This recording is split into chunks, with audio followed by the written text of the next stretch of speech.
Baik, Assalamualaikum warahmatullahi wabarakatuh. Perkenalkan, nama saya Fasya Radiazar dengan NIM 192311123.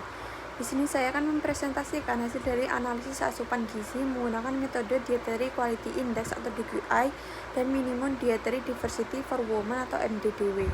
Pertama-tama yaitu latar belakang. Penilaian kualitas diet tidak hanya dinilai dari jumlah energi, tetapi juga keberagaman, keseimbangan, dan kecukupan zat gizinya. DQI menilai diet secara komprehensif melalui aspek keragaman, kecukupan, moderasi, dan keseimbangan zat gizi, sementara MDDW lebih sederhana karena hanya menilai keberagaman pangan berdasarkan 10 kelompok makanan utama untuk melihat potensi kekurangan dan mikronutrien pada mata usia subur.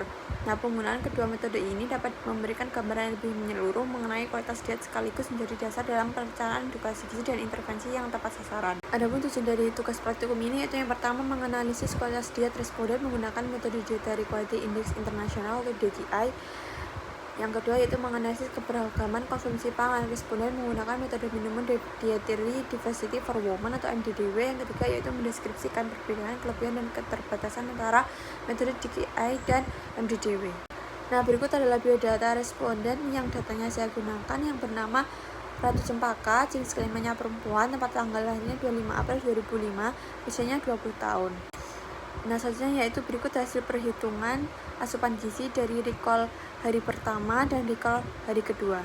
Nah, selanjutnya yaitu hasil DQI dari data yang sudah saya analisis, yaitu menunjukkan bahwa kualitas diet responden berada pada kategori sedang dengan skor 52/100 dengan kecukupan energi, protein, zat besi, dan vitamin C yang sudah terpenuhi, namun masih rendah dalam asupan serat, kalsium, dan vitamin dari buah serta sayuran hijau. Nah, keragaman pangannya cukup baik pada kelompok serealia dan protein hewani maupun nabati, tapi konsumsi buah, sayuran, dan produk susu masih terbatas. Komponen moderation menunjukkan konsumsi natrium masih aman, namun konsumsi lemak total, lemak jenuh, serta makanan tinggi kalori rendah gizi tergolong tinggi.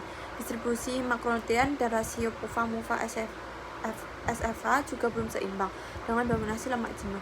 Secara keseluruhan, diet responden cukup memenuhi kebutuhan dasar, namun perlu perbaikan pada variasi, kecukupan mikronutrien, dan pengendalian lemak serta gula yang mendukung pola makan lebih sehat dan seimbang. Nah, berikutnya yaitu hasil MDDW yang telah saya analisis dari recall responden.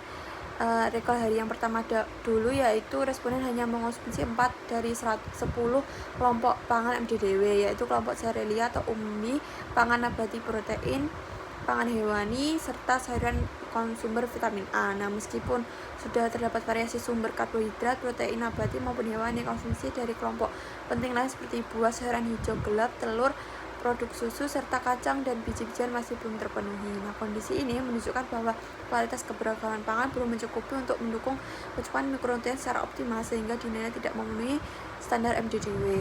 Nah, pada hari recall yang kedua yaitu responden hanya mengonsumsi 3 kelompok pangan MDDW, yaitu kelompok serealia umbi, pangan hewani, daging, dan telur. Tidak terdapat konsumsi dari kelompok sayuran, buah, kacang-kacangan maupun produk susu. Nah, meskipun terdapat sumber protein hewani yang cukup baik, rendahnya variasi pangan dari kelompok nabati dan sumber mikronutrien lainnya menunjukkan kualitas diet yang kurang beragam. Nah, dengan demikian hasil pada hari kedua juga tidak memenuhi indikator MDDW karena jumlah kelompok pangan dikonsumsi masih di bawah batas minimum 5 kelompok. Selanjutnya yaitu analisis perbedaan, kelebihan, dan keterbatasan antara metode DQI dan MDDW. Nah, metode MDDW dan DQI sama-sama digunakan untuk menilai kualitas diet, namun keduanya memiliki tujuan dan kedalaman analisis yang berbeda. Nah, MDDW bersifat sederhana dan praktis serta hanya menilai keberagaman pangan minimal berdasarkan 10 kelompok pangan, sehingga efektif untuk pemantauan cepat dan identifikasi risiko ketidakcukupan mikronutrien terutama pada wanita usia subur. Nah, sebaliknya DQI memberikan penilaian yang lebih komprehensif karena tidak hanya menilai keragaman pangan tetapi juga kecukupan, moderasi, dan keseimbangan zat gizi termasuk energi, makronutrien, serta zat resiko seperti lemak jenuh dan natrium. Dan DQI lebih unggul dalam menggambarkan kualitas diet secara menyeluruh, namun membutuhkan data kuantitatif dan analisis yang lebih kompleks. Dengan demikian, MDDW cocok untuk survei cepat dan edukasi masyarakat, sedangkan DQI lebih sesuai untuk analisis mendalam dan evaluasi kualitas diet jangka panjang. Yang terakhir yaitu kesimpulan dari praktikum ini, yaitu hasil analisis menunjukkan bahwa kualitas diet responden menurut DQI berada pada kategori sedang, yang berarti pemenuhan energi dan zat gizi makro cukup, namun masih kurang dalam variasi pangan, kecukupan mikronutrien, dan pengendalian konsumsi lemak serta makanan tinggi kalori rendah gizi. Berdasarkan MDDW, responden tidak memenuhi standar keberagaman pangan karena hanya mengonsumsi 3-4 dari 10 kelompok pangan yang dianjurkan, sehingga berisiko mengalami kekurangan vitamin, mineral, dan serat. Oleh karena itu, responden disarankan meningkatkan konsumsi buah, sayur, dan pangan sumber kalsium, serta mendapatkan edukasi gizi yang berkelanjutan. Nah, kombinasi penggunaan metode GQI dan MDDW dinilai efektif untuk memberikan gambaran kualitas diet secara lebih menyeluruh dan mendalam. Sekian presentasi dari saya, mohon maaf atas salah katanya dan terima kasih.